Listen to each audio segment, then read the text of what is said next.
Hi hello. നമ്മുടെ ഇന്നത്തെ യാത്ര എന്ന് പറയുന്നത് ഒരുപാട് നാളായി പോകണമെന്ന് ആഗ്രഹിച്ച ഒരു സ്ഥലത്തിലോട്ടാണ്. അപ്പോൾ വേറെ അങ്ങോട്ടുള്ള നമ്മുടെ പാലക്കാടിൻ്റെ സ്വന്തം അട്ടപ്പാടിയിലോട്ടാണ് ഇന്നത്തെ നമ്മുടെ യാത്ര എന്ന് പറയുന്നത്. ഇപ്പോൾ നമ്മൾ ഇറങ്ങിക്കൊണ്ടിരിക്കുന്ന ഹെയർപിൻ വളവ് മണ്ണാർക്കാടിൽ നെട്ടൻമല ഹെയർപിൻ വളവാണ്. അപ്പോൾ ഡ്രൈവിംഗ് എല്ലാം ഇഷ്ടപ്പെടുന്ന ആൾക്കാർക്ക് ഒരുപോലെ ഇഷ്ടമുള്ള ഒരു റൂട്ടായിരിക്കും ഈ മലമ്പ്രദേശത്തിലൂടെയുള്ള ഹെയർപിൻ വളവ് കയറൽ ഇറങ്ങലൊക്കെ. വളരെ ത്രിൽഡ് ആയിട്ടുള്ള റൂട്ട് കൂടിയാണ് ഈ ഹെയർപിൻ വളവുകൾ എന്ന് പറയുന്നത്.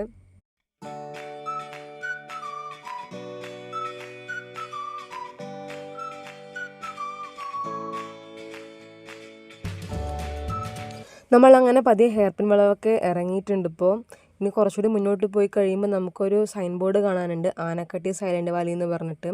ഈ റോഡിലൂടെ നമ്മൾ നേരെ പോകുന്നത്. ഈ റോഡിലൂടെ നേരെ പോയി കഴിയുമ്പോൾ നമുക്ക് സൈഡിലൊരു ചെറിയ പുളിഞ്ഞ പാലമൊക്കെ കാണുന്നുണ്ട്. കുറച്ചുകൂടി മുന്നോട്ട് പോയി കഴിയുമ്പോൾ നമുക്കൊരു ജംഗ്ഷനിലോട്ട് എത്താനായിട്ട് പറ്റും. ഈ കാണുന്ന ജംഗ്ഷനിൽ നിന്ന് അഥവാ ട്രാഫിക് ഐലൻഡ് പോലൊരു ജംഗ്ഷനാണ്. അപ്പോൾ ഇവിടെ നിന്ന് നമുക്ക് റൈറ്റ് ടേൺ ആണ് എടുക്കാനുള്ളത്. നേരെ സ്ട്രെയിറ്റ് പോയി കഴിയുമ്പോൾ മണ്ണാർക്കാട് ജംഗ്ഷനാണ്. നമ്മളങ്ങനെ റൈറ്റ് ടേൺ എടുത്തിട്ടാണ് പോകുന്നത്. ഈ റോഡാണ് ആനക്കട്ടി റോഡ് കേട്ടോ. അപ്പോൾ നമ്മൾ ഈ റോഡിലൂടെ കുറച്ച് ദൂരം മുന്നോട്ട് പോയി കഴിഞ്ഞപ്പോഴാണ് നമുക്ക് കുറച്ച് പണി കിട്ടിയ കാര്യം മനസ്സിലായത്. കാരണം റോഡിൻ്റെ അത്യാവശ്യം ഭാഗങ്ങളിലെല്ലാം പണി നടന്നുകൊണ്ടിരിക്കുകയാണ്. മുന്നോട്ട് പോയിക്കൊണ്ടിരിക്കുന്ന പല പല ഭാഗങ്ങളിൽ നമ്മൾ വണ്ടി നല്ല സ്ലോ ആയിട്ടാണ് പോയത്. ചുറ്റുമുള്ള കാഴ്ചകളെല്ലാം പുതുമേറിയതായതുകൊണ്ടും പിന്നെ അട്ടപ്പാടിയിൽ എത്താനുള്ള ത്രില്ല് കൊണ്ടൊക്കെ നമ്മൾ ഈ കുഞ്ഞു കുഞ്ഞു പ്രശ്നങ്ങളൊന്നും കാര്യമാക്കില്ല കേട്ടോ. അങ്ങനെ നമ്മൾ പോകുന്ന വഴിക്ക് ഇതേ കുറേ തെങ്ങിൻ്റെ തോട്ടങ്ങളൊക്കെ നല്ല ഭംഗിയിൽ കാണുന്നുണ്ട്.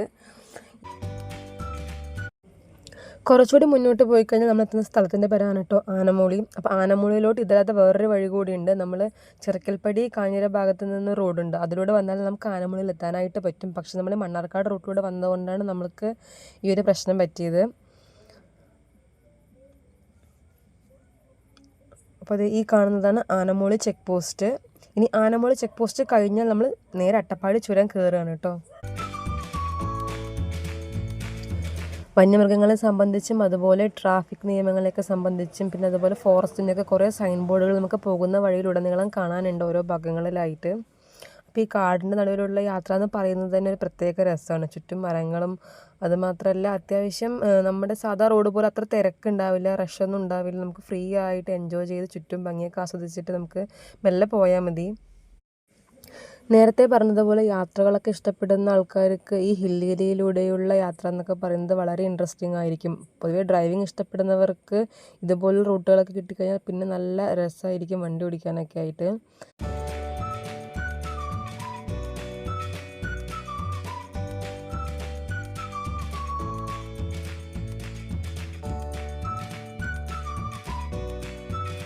നമുക്ക് പോകുന്ന വഴിയിലുടനീളം ഇടയ്ക്ക് ബസ്സുകളൊക്കെ കാണാനുണ്ട് കേട്ടോ. ഈ റൂട്ടിൽ അത്യാവശ്യം നല്ല രീതിയിൽ ബസ്സുകളൊക്കെ കാണാനുണ്ട്. ചെറിയ ഇടവേളകളിൽ തന്നെ ഈ റൂട്ടിൽ KSRTC ബസ്സായിക്കോട്ടെ അതുപോലെ പ്രൈവറ്റ് ബസ്സായിക്കോട്ടെ അത്യാവശ്യം നല്ല രീതിയിൽ സർവീസ് ഉണ്ട്. ബസ്സിനെ ആശ്രയിച്ച് വരുന്നവർക്ക് ഈ ഭാഗത്തേക്കുള്ള യാത്രയ്ക്ക് യാതൊരു ബുദ്ധിമുട്ടുകളോ തടസ്സങ്ങളോ ഒന്നും ഉണ്ടാവില്ല. കുറച്ചുകൂടി മുന്നോട്ട് പോയി കഴിയുമ്പോൾ നമുക്കൊരു വലിയ മല കാണാനുണ്ട്. അപ്പോൾ ഈ മലയുടെ പേര് വാരക്കല്ല് മല എന്നാണ് അറിയാനായിട്ട് കഴിഞ്ഞത്. നമ്മളവിടെ കുറച്ച് നേരം വണ്ടിയൊക്കെ നിർത്തിയിട്ട് അവിടെ നിന്ന് റിലാക്സ് ആയിട്ട് മലയൊക്കെ ഒന്ന് കണ്ടിട്ട് പിന്നെ നമ്മളങ്ങനെ മുന്നോട്ട് പോവുകയാണ് ചെയ്തത്.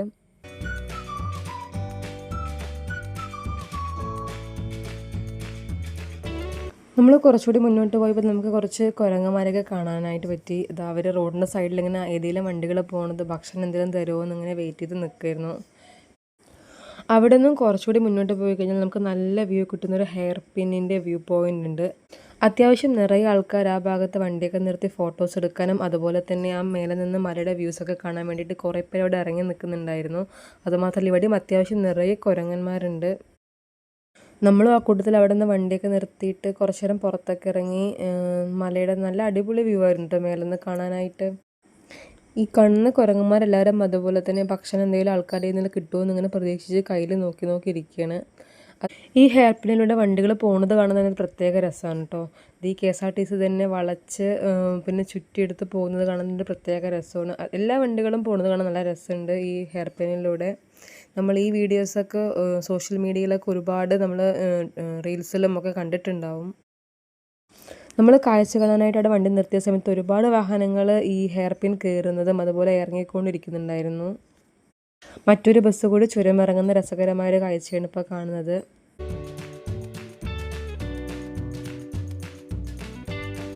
നമ്മളങ്ങനെ വീണ്ടും ആ ചുരത്തിലൂടെ മുന്നോട്ട് പോയിക്കൊണ്ടേയിരിക്കുകയാണ്. അപ്പോൾ അത്യാവശ്യം നല്ല സ്പീഡിൽ തന്നെയാണ് കേട്ടോ വണ്ടി പോയിക്കൊണ്ടിരിക്കുന്നത്. ഇപ്പോൾ നമ്മൾ എത്തിയിരിക്കുന്നത് മുക്കാല് ചെക്ക് പോസ്റ്റിലാണ് കേട്ടോ. ഏകദേശം നമ്മൾ ചുരമെല്ലാം കയറി കഴിഞ്ഞിട്ടുണ്ട്, ഹെയർ പിന്നെല്ലാം കയറി കഴിഞ്ഞിട്ടുണ്ട്. ഇനി നമ്മൾ നേരെ ചെന്ന് ജോയിൻ ചെയ്യുന്നത് മുക്കാല് ജംഗ്ഷനിലാണ്. അത്യാവശ്യം നല്ലൊരു ജംഗ്ഷൻ തന്നെയാണ് കേട്ടോ മുക്കാല് ജംഗ്ഷൻ എന്ന് പറയുന്നത്. നമുക്ക് നിറയെ ഓട്ടോകളൊക്കെ കാണുന്നുണ്ട്, അതുപോലെ അത്യാവശ്യം നിറയെ കടകളുണ്ട്, അതുപോലെ ഹോട്ടലുകളൊക്കെ ഉണ്ട്.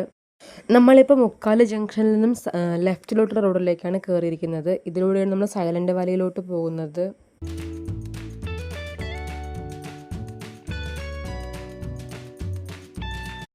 ഈ റൂട്ടിലുള്ള കാഴ്ചകൾ എന്തൊക്കെയാണെന്ന് അറിയാൻ വേണ്ടിയിട്ടാണ് നമ്മൾ ഈ റൂട്ടിലോട്ട് കയറിയിരിക്കുന്നത്. അപ്പോൾ നമ്മൾ കുറച്ച് ദൂരം മുന്നോട്ട് പോയി കഴിയുമ്പോൾ നമുക്ക് സൈലന്റ് വാലിയുടെ ഇൻഫർമേഷൻ സെൻറ്റർ കാണാനുണ്ട്. ഇവിടെ നിന്ന് ഏകദേശം ഒരു 23-25 കിലോമീറ്ററോളം ഉണ്ട് സൈലന്റ് വാലി നാഷണൽ പാർക്കിലേക്ക്. മുക്കാല് ജംഗ്ഷനിൽ നിന്ന് ഏകദേശം 1/2 കിലോമീറ്ററോളം ഈ സൈലന്റ് വാലി ഇൻഫർമേഷൻ സെൻറ്ററിലോട്ട് ദൂരമുള്ളൂ. അപ്പോൾ നമ്മൾ ഇവിടെ വന്നിട്ട് ഇവിടെ നിന്ന് ബുക്ക് ചെയ്തിട്ട് ഇവരുടെ വണ്ടിയിലാണ് നമ്മൾ സൈലന്റ് വാലിയിലോട്ട് പോവുക. നമ്മുടെ വണ്ടി അങ്ങോട്ട് കയറ്റി വിടില്ല. കുറച്ച് മുൻപ് വരെ നമ്മുടെ പ്രൈവറ്റ് വണ്ടികളൊക്കെ അവരുടെ എൻട്രൻസിൻ്റെ അതുവരെ പോവുമായിരുന്നു. ഇപ്പോൾ കുറച്ചായിട്ട് നമ്മുടെ വണ്ടികളൊന്നും അങ്ങോട്ട് കയറ്റി വിടില്ല എന്നാണ് അറിയാനായിട്ട് കഴിഞ്ഞത്.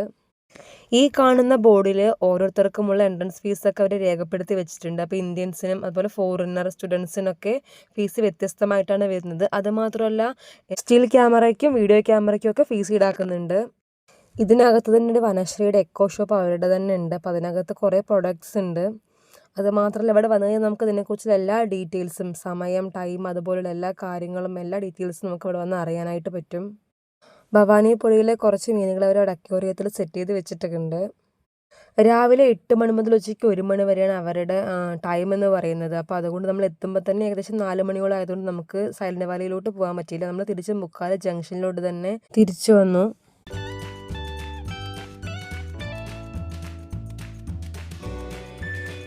ഈ ജംഗ്ഷനിൽ നിന്ന് നമുക്കിനി ലെഫ്റ്റിലോട്ടാണ് കേട്ടോ പോകാനുള്ളത്. അപ്പോൾ നമ്മൾ ലെഫ്റ്റിലോട്ടുള്ള റോഡിലൂടെ കയറിയിട്ടാണ് നമ്മൾ മുന്നോട്ട് പോയിക്കൊണ്ടിരിക്കുന്നത്.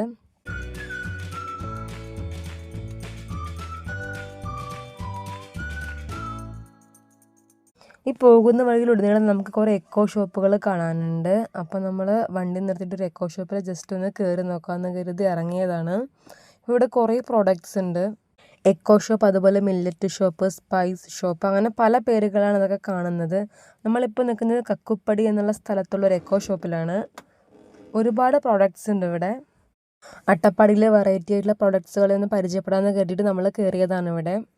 മണ്ണ് കൊണ്ടുള്ള പലതരം പാത്രങ്ങളുണ്ട്, അതുപോലെ തന്നെ നട്ട്സ് ഉണ്ട്, പിന്നെ പലതരത്തിലുള്ള ചോക്ലേറ്റ്സുകളും ഡ്രൈ ഫ്രൂട്ട്സുകളെല്ലാം കാണുന്നുണ്ട്. അതുമാത്രമല്ല വൻതേൻ, ചെറുതേൻ, പിന്നെ അതുപോലെ പുറ്റുതേൻ എന്നൊക്കെ പറഞ്ഞിട്ട് പലതരത്തിലുള്ള തേനുകളുണ്ടായിരുന്നു. പിന്നെ കുറേ ചോക്ലേറ്റ്സ് ഉണ്ടായിരുന്നു ഹോം മെയ്ഡ് ആയിട്ടുള്ളത്. പിന്നെ ഊട്ടി വർക്കി, അങ്ങനെ കുറേ ഫുഡ് ഐറ്റംസ്, പലഹാരങ്ങൾ, ബേക്കറി ഐറ്റംസ് എല്ലാം കാണാനുണ്ടായിരുന്നു. തിന, ചാമ, ചോളം തുടങ്ങിയ മില്ലറ്റ്സുകളുടെയും അത്യാവശ്യം നല്ലൊരു കളക്ഷൻ അവിടെ ഉണ്ടായിരുന്നു. കൂടാതെ അവർ കാട്ടിൽ നിന്നും കിട്ടുന്ന പല വസ്തുക്കളും അവിടെ ശേഖരിച്ച് വെച്ചിട്ടുണ്ട്. പിന്നെ നമ്മളും അവിടുന്ന് 2-3 ഐറ്റംസൊക്കെ വെറുതെ വാങ്ങിയിട്ടുണ്ടായിരുന്നു, ഒന്ന് ജസ്റ്റ് ടേസ്റ്റ് നോക്കാമെന്ന് കരുതിയിട്ട്. നമ്മളങ്ങനെ അവിടെ നിന്ന് വീണ്ടും യാത്ര തുടങ്ങിയിട്ടുണ്ട്. അപ്പോൾ മുന്നോട്ട് പോയി കഴിയുമ്പോൾ നമ്മൾ വീണ്ടും ഒരു ജംഗ്ഷനിലാണ് ജോയിൻ്റ് ആവുന്നത്. അപ്പോൾ ഈ ജംഗ്ഷൻ്റെ പേരാണ് കൽക്കണ്ടി ജംഗ്ഷൻ. മുക്കാല് ജംഗ്ഷൻ കഴിഞ്ഞിട്ട് പിന്നെ അത്യാവശ്യം വലിപ്പമുള്ളൊരു ജംഗ്ഷനാണ് ഈ കൽക്കണ്ടി ജംഗ്ഷൻ എന്ന് പറയുന്നത്. ഇവിടെയും അത്യാവശ്യം നല്ല രീതിയിൽ കടകളും അതുപോലെ വാഹനങ്ങളുടെയൊക്കെ ഒരു തിരക്ക് നമുക്ക് അനുഭവപ്പെടുന്നുണ്ട്. ഈ കൽക്കണ്ടി ജംഗ്ഷനിൽ നിന്ന് ലെഫ്റ്റിലോട്ടും റൈറ്റിലോട്ടും 2 റോഡുണ്ട്. റൈറ്റിലോട്ടുള്ള റോഡിലേക്ക് കയറിക്കഴിഞ്ഞാൽ നമുക്ക് ജെല്ലിപ്പാറ വഴി ആനക്കട്ടിയിലോട്ട് പോകാം. ഗൂളിക്കടവും അതുപോലെ അഗളിയൊക്കെ പോകാനുള്ളതുകൊണ്ട് നമ്മൾ ലെഫ്റ്റിലോട്ടുള്ള റോഡിലൂടെയാണ് പോയത്. കുറച്ച് മുന്നോട്ട് പോയി കഴിഞ്ഞാൽ നമുക്ക് വലതുഭാഗത്തൊരു ക്ഷേത്രം കാണാനായിട്ട് പറ്റും. ഇതാണ് മല്ലീശ്വരൻ ക്ഷേത്രം. ചെമ്മണ്ണൂർ മല്ലീശ്വര ക്ഷേത്രം എന്നാണ് ഇത് അറിയപ്പെടുന്നത്. ശിവരാത്രി ദിവസത്തിൽ പ്രസിദ്ധമായ ഉത്സവമൊക്കെ നടക്കുന്നൊരു ക്ഷേത്രം കൂടിയാണ് ഈ മല്ലീശ്വരൻ ക്ഷേത്രം. ക്ഷേത്രത്തിന് മുൻപിൽ ഈ ബോർഡിൽ തന്നെ അവിടുത്തെ ചിട്ടകളെക്കുറിച്ചും ആചാരങ്ങളെക്കുറിച്ചൊക്കെ എഴുതി വെച്ചിട്ടുണ്ട്. ഈ ക്ഷേത്രത്തിന് എതിർവശത്ത് കാണുന്ന ഈ വലിയ മലയാണ് മല്ലീശ്വരൻ മുടി.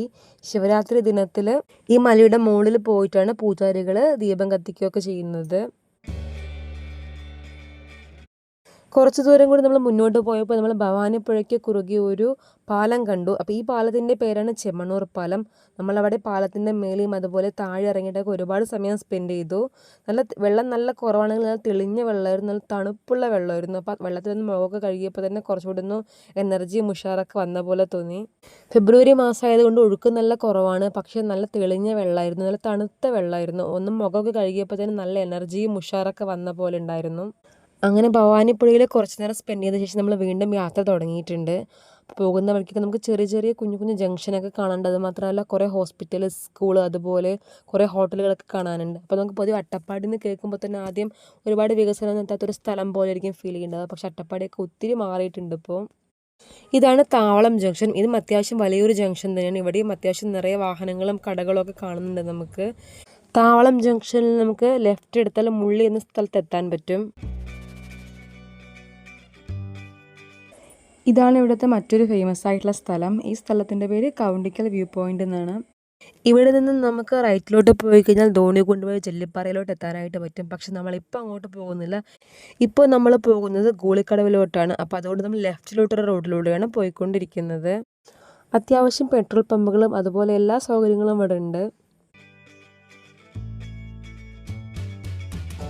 അങ്ങനെ നമ്മൾ ഗൂളിക്കടവ് എത്തിയിട്ടുണ്ട്. നമ്മളിവിടെ അഗളി PWD റെസ്റ്റ് ഹൗസിലാണ് താമസം ബുക്ക് ചെയ്തിരിക്കുന്നത്. ക്ലാസ് 2 കാറ്റഗറിയിൽപ്പെട്ട റെസ്റ്റ് ഹൗസാണ് ഈ റെസ്റ്റ് ഹൗസ്. അപ്പോൾ അത്യാവശ്യം നല്ല രീതിയിലുള്ള താമസ സൗകര്യം അതുപോലെ എല്ലാ ഫെസിലിറ്റീസും ഇവിടെ ഉണ്ട്. ബഡ്ജറ്റ് ഫ്രണ്ടിലേക്ക് നോക്കുന്നവർക്ക് ഈ റെസ്റ്റ് ഹൗസ് പരിഗണിക്കാവുന്നതാണ്. ഈ കാണുന്നതാണ് നരസിംഹമുക്ക് വ്യൂ പോയിൻ്റ്. ഇതിൻ്റെ താഴെയായിട്ടാണ് നമ്മുടെ റെസ്റ്റ് ഹൗസ് വരുന്നത്. അത്യാവശ്യം സ്പേഷ്യസ് ആയിട്ടുള്ള റൂം സൗകര്യങ്ങളൊക്കെയാണ് ഇവിടെ ഉള്ളത്. അങ്ങനെ കുറച്ച് നേരം കഴിഞ്ഞിട്ട് നമ്മൾ വീണ്ടും ഗൂളിക്കടവിൻ്റെ രാത്രി ഭംഗിയൊക്കെ ആസ്വദിക്കാമെന്ന് കരുതി വീണ്ടും പുറത്തിറങ്ങിയതാണ്. രാത്രി ഒരു 9-10 മണിയായിട്ടും അത്യാവശ്യം നല്ല ആക്റ്റീവായി തുടരുന്നൊരു സ്ഥലമാണ് ഗൂളിക്കടവ്. അപ്പം നമ്മൾ പുറത്തിറങ്ങിയ സമയത്ത് ഏകദേശം അത്ര സമയമായിട്ടുണ്ടായിരുന്നു. വാഹനങ്ങളുടെ തിരക്കാണെങ്കിലും അതുപോലെ കടകളിൽ തിരക്കാണെങ്കിലൊക്കെ അത്യാവശ്യം നല്ല തിരക്കും കാര്യങ്ങളൊക്കെ ഉണ്ടായിരുന്നു പുറത്തും. അതുമാത്രമല്ല ഹോട്ടലുകളിലും അത്യാവശ്യം നല്ല തിരക്കുണ്ട് ഈ സമയങ്ങളിലൊക്കെ. രാത്രിയിൽ വന്നിറങ്ങുന്നവർക്ക് യാത്രാ സൗകര്യത്തിനായിട്ട് ഓട്ടോ അതുപോലെ ജീപ്പുകളൊക്കെ ഏകദേശം 11-12 മണി വരെ ഉണ്ടാവുമെന്നാണ് അറിയാനായിട്ട് കഴിഞ്ഞത്. അതുമാത്രമല്ല നിരവധി കടകൾ അതുപോലെ ഹോട്ടലുകളെല്ലാം ഏകദേശം ഒരു 11 മണി വരെയൊക്കെ പ്രവർത്തിക്കുന്നതാണ് നമുക്ക് ആൾക്കാരിൽ നിന്ന് മനസ്സിലായത്. നമ്മളങ്ങനെ എല്ലാ ഭാഗത്തെയും കാഴ്ചകളൊക്കെ ഒന്ന് കാണാൻ കരുതിയിട്ട് എല്ലാ ഭാഗവും ഒന്ന് വെറുതെ റൗണ്ട് അടിച്ചിട്ട് വരികയാണ് ചെയ്തത്. ഇവിടെ വളരെയധികം ശ്രദ്ധിക്കപ്പെട്ട മറ്റൊരു കാര്യം എന്ന് പറയുന്നത് 24/7 കാഷ്വാലിറ്റി വർക്ക് ചെയ്യുന്ന കുറേ ഹോസ്പിറ്റലുകളാണ്.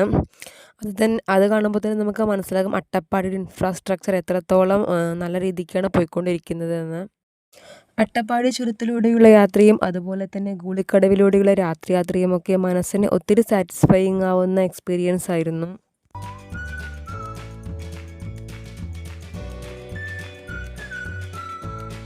Thank you for watching. ഇനി അടുത്ത വീഡിയോയിൽ അട്ടപ്പാടി യാത്രയുടെ അടുത്ത വിശേഷങ്ങളുമായി നമുക്ക് വീണ്ടും കാണാം.